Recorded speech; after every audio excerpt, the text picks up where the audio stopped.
ప్రజాస్వామ్యం అమెరికాలో ఉందా? పురాతన ప్రజాస్వామ్యం అని చెప్తారు వాళ్ళు. అదే సందర్భంలో మనం ఏమంటాం విశాలమైన ప్రజాస్వామ్యం అంటారు. ఈ పురాతన ప్రజాస్వామ్యంలో ప్రజాస్వామ్యం చచ్చిపోయింది. ఇప్పుడు ప్రజల చేత ఎన్నికైనటువంటి వాడు ట్రంప్ ఈ నెల 20వ తారీఖున బాధ్యతలు తీసుకుంటాడు. ఈలోపు ఓడిపోయాడు బైడెన్, కానీ అతనే అధ్యక్షుడిగా ఉంటాడు. ఏం చేస్తున్నాడు? వేలాది మందికి ఉరిశిక్షలు పడ్డోళ్ళకి లేకపోతే యావజ్జీవ కారాగార శిక్షలు పడ్డోళ్ళకి వదిలిపెట్టేశాడు. ఎట్టాగో పోతున్నాను కదా అనేసి. తుపాకీ కాల్పులతో దారుణమైన హింస చేసిన వాళ్ళు వదిలేశాడు. వాడికి అధికారం అట్లాగే ఉండిపోతుంది. మనకిక్కడ ఇంకా ప్రజాస్వామ్యం కొంతవరకైనా సేఫ్ ఏంటంటే ఎలక్షన్ కోడ్ ఇంప్లిమెంట్ అయ్యాక మళ్ళీ ఆ కోడ్ ఎప్పుడు ఎత్తేస్తారో, కొత్త ప్రభుత్వం వచ్చి మేము ఛార్జ్ తీసుకున్నామని చెప్పాక అప్పుడు ఎత్తేస్తారు. ఈ లోపుగా ఏ పని చేసినా సరే స్క్రూటినీ త్రూ అది ఎలక్షన్ కమిషన్ ద్వారా తప్పించి యాక్సెప్టబుల్ కాదు, అనేకం ఆపేస్తుంటారు.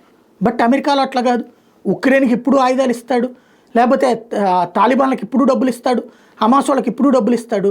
ఇంకా డెమోక్రసీ ఎక్కడ సచ్చినట్టు అక్కడ.